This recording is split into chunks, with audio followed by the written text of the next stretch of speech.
Leviticus chapter 25, verse 1. The Lord then spoke to Moses at Mount Sinai, saying, Speak to the sons of Israel and say to them, When you come into the land which I shall give you, then the land shall have a Sabbath to the Lord. 6 years you shall sow your field, in 6 years you shall prune your vineyard and gather in its crop. But during the 7th year the land shall have a Sabbath rest, a Sabbath to the Lord. You shall not sow your field, nor prune your vineyard. Your harvest's aftergrowth you shall not reap, and your grapes of untrimmed vines you shall not gather. The land shall have a sabbatical year. All of you shall have the Sabbath products of the land for food, yourself, and your male and female slaves, and your hired man, and your foreign resident, those who live as aliens with you. Even your cattle and the animals that are in your land shall have all its crops to eat. So as the people were to work 6 days and rest on the Sabbath, the land on which they lived was to be worked for 6 years and allowed to rest on the 7th or sabbatical year. The 7th year of rest would invigorate and replenish the nutrients in the soil. Whatever grew naturally was free to all for the taking. Verse 8. You are also to count off 7 Sabbaths of years for yourself, 7 times 7 years, so that you have the time of the 7 Sabbaths of years, namely 49 years. Verse 9. You shall then sound a ram's horn abroad on the 10th day of the 7th month. On the day of atonement you shall sound a horn all through your land. You shall thus consecrate the 50th year and proclaim a release through the land to all its inhabitants. It shall be a jubilee for you. And each of you shall return to his own property, and each of you shall return to his family. You shall have the 50th year as a jubilee. You shall not sow nor reap its aftergrowth, nor gather in from its untrimmed vines. For it is a jubilee. It shall be holy to you. You shall eat its crops out of the field. Every 7th sabbatical year was to be followed by a year of jubilee, and was officially announced by a trumpet blast on the Day of Atonement. The intent was to proclaim release throughout the land, including property and those indebted. The people were allowed a 1-year break from their labor. Those bound by a work contract were released from their commitments, and there was the release of indentured servants as well. Verse 13. On this year of Jubilee, each of you shall return to his own property. Verse 14. If you make a sale, moreover, to your friend or buy from your friend's hand, you shall not wrong one another. Corresponding to the number of years after the Jubilee, you shall buy from your friend. He is to sell to you according to the number of years of crops. In proportion to the extent of the years, you shall increase its price, and in proportion to the fewness of the years, you shall diminish its price, for it is a number of crops he is selling to you. So you shall not wrong one another, but you shall fear your God, for I am the Lord your God. So the Jubilee year had an effect on the value of land, which was to be considered in all transactions. Verse 18. You shall thus observe my statutes and keep my judgments, so as to carry them out, that you may live securely on the land. Then the land will yield its produce, so that you can eat your fill and live securely on it. But if you say, What are we going to eat on the 7th year if we do not sow or gather in our crops? Then I will also order my blessing for you in the 6th year, that it will bring forth the crop for 3 years. When you are sowing the 8th year, you can still eat old things from the crop, eating the old until the 9th year when its crop comes in. God's blessing for the land was promised by obedience to his laws, including freedom from want and war. God promised an abundant harvest in the 6th year, sufficient to carry over until the harvest of the 9th, when the 9th year came in. Verse 23. The land, moreover, shall not be sold permanently, for the land is mine, for you are but aliens and sojourners with me. Thus, for every piece of your property, you are to provide for the redemption of the land. If a fellow countryman of yours becomes so poor he has to sell part of his property, then the nearest kinsman is to come and buy back what his relative has sold. or in case, or in case a man has no kinsman, but so recovers his means as to find sufficient for its redemption, then he shall calculate the years since its sale and refund the balance to the man to whom he sold it, and so return to his property. Verse 28.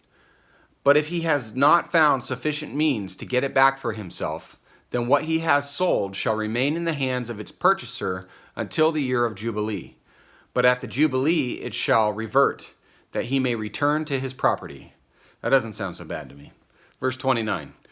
Likewise, if a man sells a dwelling house in a walled city, then his redemption right remains valid until a full year from its sale. His right of redemption lasts a full year.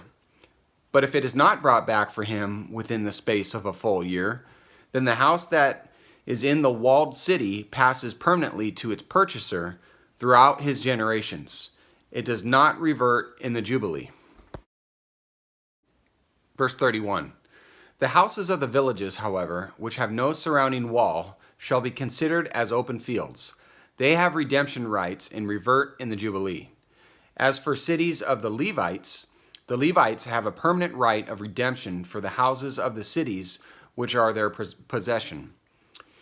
What, therefore, belongs to the Levites may be redeemed, and a house sale in the city of this possession reverts in the Jubilee. For the houses of the cities of the Levites are their possession among the sons of Israel. But pasture fields of their cities shall not be sold, for that is their perpetual possession. So the Jubilee release did not apply to a house in a walled city, and one could not be redeemed more than a year after its sale. The second exception pertained to Levites, who always had the right to redeem their city property.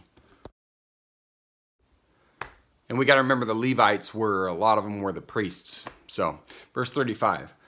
Now in a case, a countryman of yours becomes poor, and his means with regard to you falter, then you are to sustain him, like a stranger or a sojourner, that he may live with you. Do not take usurious interest from him, which means to loan at a very high interest rate, but revere your God, that your countrymen may live with you. You shall not give him your silver at interest, nor your food for gain. I am the Lord your God, who brought you out of the land of Egypt to give you the land of Canaan and to be your God. If a countryman of yours becomes so poor with regard to you that he sells himself to you, you shall not subject him to a slave's service. He shall be with you as a hired man, as if he were a sojourner. He shall serve with you until the year of Jubilee. He shall then go out from you, he and his sons with him, and shall go back to his family, that he may return to the property of his forefathers. For they are my servants, whom I brought out from the land of Egypt. They are not to be sold in a slave sale. So they were to be released in the year of Jubilee. In Deuteronomy chapter 15, we're told that a Hebrew slave could be released after 6 years of service, but it is not clear how this correlated with the release of Jubilee. It's kind of interesting. Verse 43. You shall not rule over him with severity, but are to revere your God. As for your male and female slaves whom you may have, you may acquire male and female slaves from the pagan nations that are around you. Verse 45. Then, too, it is out of the sons of the sojourners who live as aliens among you that you may gain acquisition, and out of their families who are with you, whom they will have produced in your land, they also may become your possession. You may even bequeath them to your sons after you, meaning that they would be owned by them, to receive as a possession. You can use them as permanent slaves. But in respect to your countrymen, the sons of Israel, you shall not rule with severity over one another. These slaves included people whom Israel was to either drive out or destroy, and those who came to Israel in the Exodus from Egypt. So God was sparing them. Verse 47. Now if the means of a stranger or of a sojourner with you becomes sufficient, and a countryman of yours becomes so poor with regard to him as to sell himself to a stranger who is sojourning with you, or to the descendants of a stranger's family, then he shall have redemption right after he has been sold. One of his brothers may redeem him, or his uncle's son may redeem him, or one of his blood relatives from his family may redeem him. Or if he prospers, he may redeem himself. He then, with his purchaser, shall calculate from the year when he sold himself to him up to the year of Jubilee, and the price of his sale shall correspond to the number of years. It is like the days of a hired man that he shall be with him. If there are still many years, he shall refund part of his purchase price in proportion to them for his own redemption. And if few years remain until the year of Jubilee, he shall so calculate with him. In proportion to his years, he is to refund the amount for his redemption. Like a man hired year by year, he shall be with him. He shall not rule over him with severity in your sight. Even if he is not redeemed by these means, he shall still go out in the year of Jubilee, he and his sons with him. For the sons of Israel are my servants. They are my servants who I brought out from the land of Egypt. I am the Lord your God. Whether purchased by a fellow Israelite or a resident alien, a Hebrew slave could be redeemed by laws similar to the redemption of property. Ideally, a relative would free him by paying off the debt which forced him into slavery. Or if he prospered, he could redeem himself. If neither of these were possible, he would be released in the year of Jubilee.